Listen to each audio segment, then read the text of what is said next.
Let's see what's making headlines in our Across Africa report.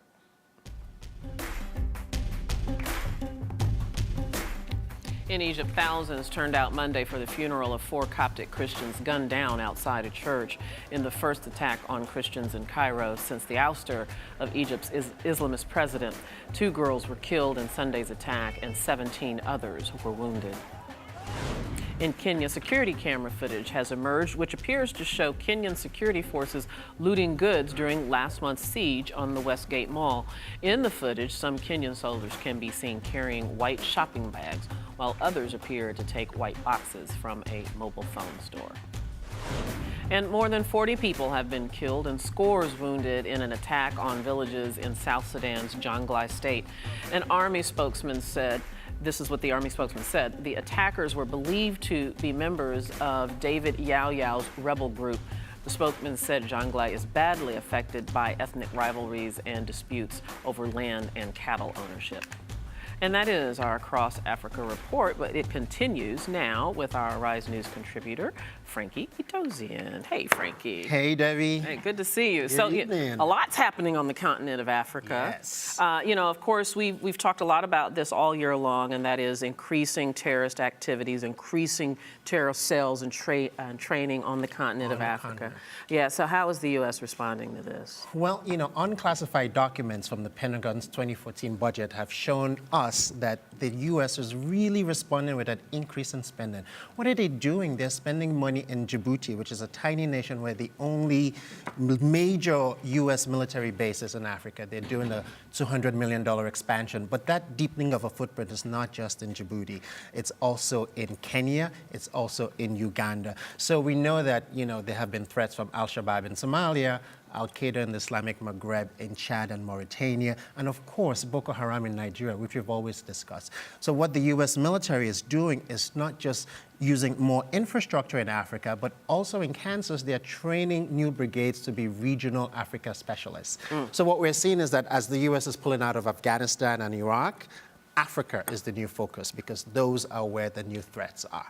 And so this is part of a $2 billion expansion over the next 25 years. So it's a lot of money, Debbie. It is a lot of money. And we heard reported earlier this year that, I believe if I remember correctly, there will be a base for drones in Niger. Is that correct? There already is. It's already there. It's already there. And actually in Djibouti, they had been using the airport there as a place for drones. But one of the drones landed really, really hard and it made the government there nervous because they only have one airport. And so the Pentagon, the documents we just looked at from the Pentagon showed us that they have now built a new airstrip for drones out of Djibouti. We don't know for sure because they're not confirming if those are the areas where the special forces that recently went into Somalia and also into Libya, if they took off from that new airstrip in Djibouti, but clearly they took off from somewhere. And what we know is that that whole area in the Horn of Africa is now going to be used as the central jump-off point for the Pentagon, not just for Africa, but for areas around the Gulf of Aden and the Middle East as well. And I remember when we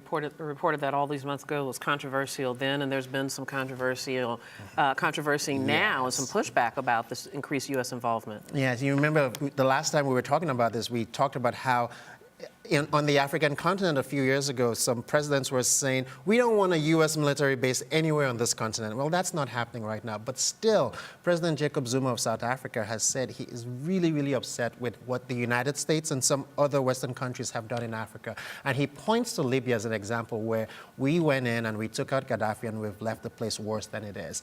But his point of view is that African governments have had a plan and they want more collaboration, not learning this after the fact. And we saw that, you know, when the French went into Mali, they talked with the African leaders. When the U.S. military does stuff, it's really unclear as to whether they actually consult with African presidents. And Jacob Zuma is really upset about that. And being the president of, you know, the continent's really most industrialized nation, his words carry a lot of weight. So he's been fuming lately. Yeah, so it is understandable. Let's turn the corner. Of course, you've come here and reported many times on the activities of this terrorist group, Boko Haram in Nigeria. And there's been this state of emergency almost for as long as I can remember, it seems. But the state of emergency is still going on. Yeah, and the citizens are fed up. Well, what has happened now is that Boko Haram has lost, it's really lost any kind of sympathy it has from the local people. In Maiduguri, which is where this terrorist movement was born, the activities of Boko Haram virtually non-existent today because there's a group of young vigilantes. They call themselves the Civilian Joint Task Force, after the Military Joint Task Force, which has been turning these people in and calling out their brothers and sisters and actually attacking them. And so their point is that Boko Haram says we can't go to Western schools, we can't go to the hospitals, they take money from us and they kill us anyway. Now we're fed up, we're turning them in. Now, so the Civilian Joint Task Force is now being paid about $100 a month for each member who works with the government, but they've really succeeded in turning Maiduguri into a now calmer city. Unfortunately, in the rest of northeast Nigeria, Boko Haram is still wreaking havoc, but not from their home base. So what is the alternative now? So the government is trying to see if there's a way to replicate this, because you cannot fight the insurgents without the local people. It's worked in Maiduguri. Can it work in the rest of the country where this is happening? Sad to say, just 2 days ago, there was another attack with the Boko Haram. They dressed as military people and they killed 19 people on the streets. The people say they're sure they're not military because the Boko Haram wear beards. Soldiers are not allowed to.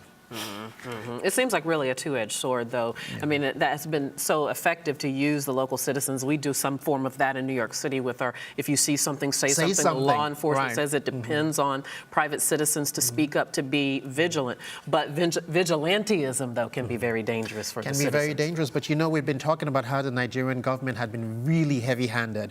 And when they went in and slaughtered a lot of people, local people were not sure if all of those were Boko Haram or just people caught in the crossfire. So with this situation now, it seems to be like the local people are tired and they are saying, we want to work with you. We just don't want you to come and slaughter everyone in the name of taking back our cities. So we'll see. We'll see if the worm has turned. Before I let you go, let's talk about, you know, there was this awful incident in Madagascar. Yes, you know, Madagascar is such a beautiful place and they really live off of tourism.